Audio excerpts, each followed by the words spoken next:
একটি নাম, কানিজ ফাতেমা রুমা। একটি স্বপ্ন, নিজের পরিচয়ে দাঁড়ানো। ঢাকা বিশ্ববিদ্যালয় থেকে পড়াশোনা শেষ করেও যখন চাকুরির দরজা খুলছিল না, তখনই শুরু হয়েছিল নিজের পথ খোঁজার লড়াই।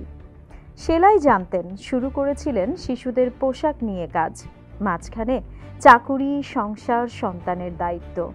জীবন থামেনি, শুধু দিক বদলেছে। 2018 সাল, মাত্র 5,000 টাকা পুঁজি আর বুক ভরা সাহস নিয়ে জন্ম নেয় রুমাস কিচেন। একটি ডেজার্ট প্রতিযোগিতা বদলে দেয় জীবনের গতিপথ। 60,000 প্রতিযোগীর ভিড়ে জায়গা করে নেন ফাইনালে। এরপর আর পেছন ফিরে তাকাতে হয়নি। কুকিং, বেকিং শেখা, শানিত হওয়া, নিজেকে গড়ে তোলা, একটির পর একটি অর্জন।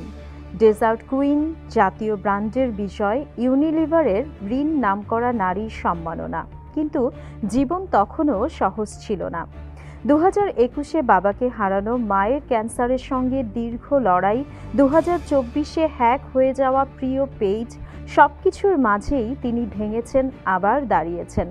করোনাকালে ব্যবসা বন্ধ রেখে নিঃস্বার্থভাবে পৌঁছে দিয়েছেন রোগীর খাবার। স্যুপ, নরম খিচুড়ি, জাউ ভাত।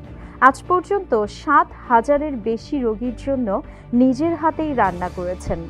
এই রান্না শুধু খাবার নয়, এটা সেবা, এটা সদকা, এটা ভালোবাসা। আজও তিনি বলেন, বয়স কোনো বাধা নয়, শুরু করলেই পথ তৈরি হয়।